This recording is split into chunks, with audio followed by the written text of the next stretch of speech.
લક્ષ્ય ન્યૂઝ, એક નજર, એક લક્ષ્ય. Surendranagar MP Shah arts and science college ખાતે ગ્લોબલ ઝાલાવાડ એક્સપોના કાર્યક્રમમાં પ્રાકૃતિક ખેતી અંગે યોજાયો સેમિનાર. ખેડૂતો પ્રાકૃતિક ખેતી તરફ વળે તે જરૂરી. ધરતીના સ્વાસ્થ્યમાં સુધારાની સાથે સાથે માનવ સ્વાસ્થ્યમાં પણ સુધારો લાવતી પ્રાકૃતિક ખેતી. ફેમિલી ડોક્ટરની જેમ ફેમિલી ફાર્મર પણ હોય તે આજના સમયની તાતી જરૂરિયાત. રાસાયણિક ખેતી ગ્લોબલ વોર્મિંગ ઉત્પન્ન કરે છે, જ્યારે પ્રાકૃતિક ખેતી ગ્લોબલ વોર્મિંગને સમાપ્ત કરે છે તેમજ પર્યાવરણને પણ અનુકૂળ બનાવે છે. પ્રાકૃતિક ખેતીથી જમીનની ફળદ્રુપતામાં ઉત્તરોત્તર થાય છે. આધુનિક કૃષિને પ્રોત્સાહન મળે, ખેડૂતો અવનવી ટેકનોલોજીથી વાકેફ થઈ શકે તે માટે એગ્રીકલ્ચર ટેકનોલોજી મેનેજમેન્ટ એજન્સી આત્મા પ્રોજેક્ટ કાર્યરત. ખેડૂતોની આવક વધારવા માટે ગાય આધારિત ખેતી ખૂબ જરૂરી છે. સેમિનારમાં પ્રાકૃતિક ખેતી કરતા ખેડૂતો અને શહેરીજનો રહ્યા ઉપસ્થિત. ગુજરાતના રાજ્યપાલ આચાર્ય દેવવ્રતજી પ્રાકૃતિક કૃષિ માટે અભિયાન ચલાવી રહ્યા છે, ત્યારે મહંતમ ઝાલાવાડ વાસીઓ રાસાયણિક ખેતીના બદલે પ્રાકૃતિક ખેતી અપનાવે તે ઇચ્છનીય છે.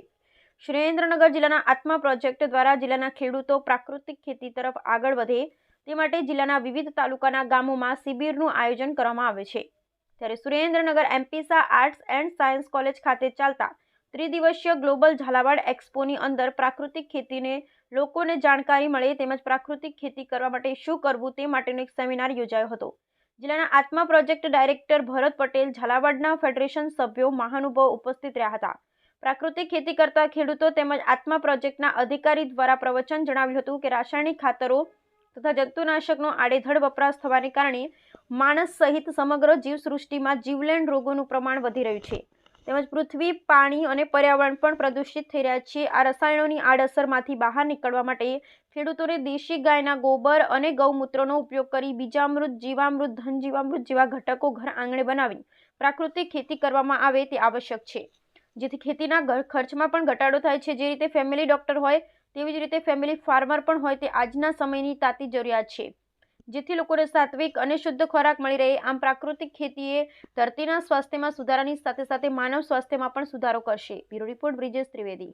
નમસ્કાર.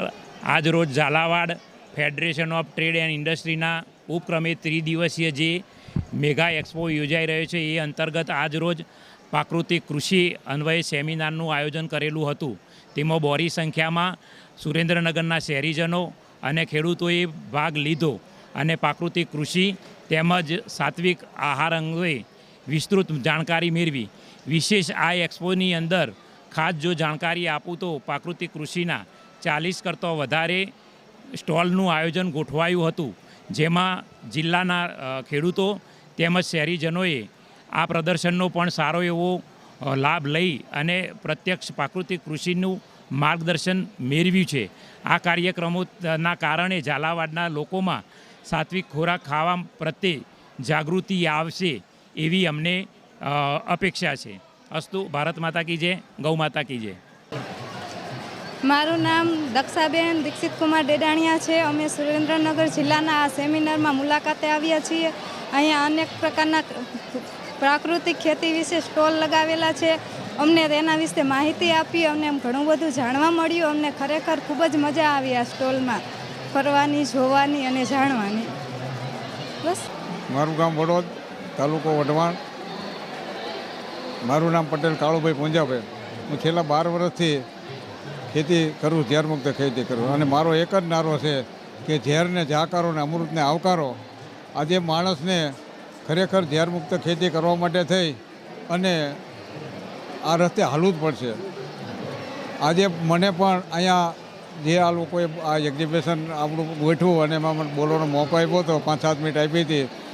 ગઈ 23 તારીખે જુનાગઢ યુનિવર્સિટીએ મને બોલાવ્યો અને ત્યાં પણ રાઘવજીભાઈ પટેલના હાથે મને જેને કહેવાય ને કે સન્માન કરવાનું આવ્યું હતું.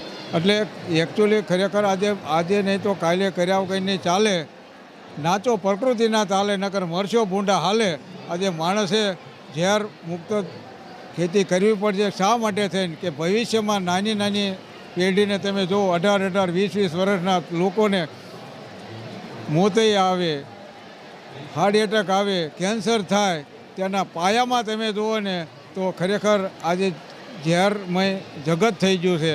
અને ઝેરમય જ્યારે કે સૃષ્ટિને બનાવી છે ત્યારે ઝેરમુક્ત કરવા માટે થઈ અને પ્રત્યેકે આવો નેમ સાથે હું આવા ફંક્શનમાં આવ્યો, એક્ઝિબિશનમાં આવ્યો અને હું બધાને વળીને કહું છું અને સંકલ્પ કરો કે હું તો મારા ખેતરની અંદર આવું ઝેર નહીં નાખું અને આ સમાજનું અધપતન મારેથી જોવાતું નથી, આ સમાજમાં આવા અકાળ મૃત્યુ મારાથી જોવાતા નથી. તેના માટે થઈને જવાબદાર હું પોતે જ છું.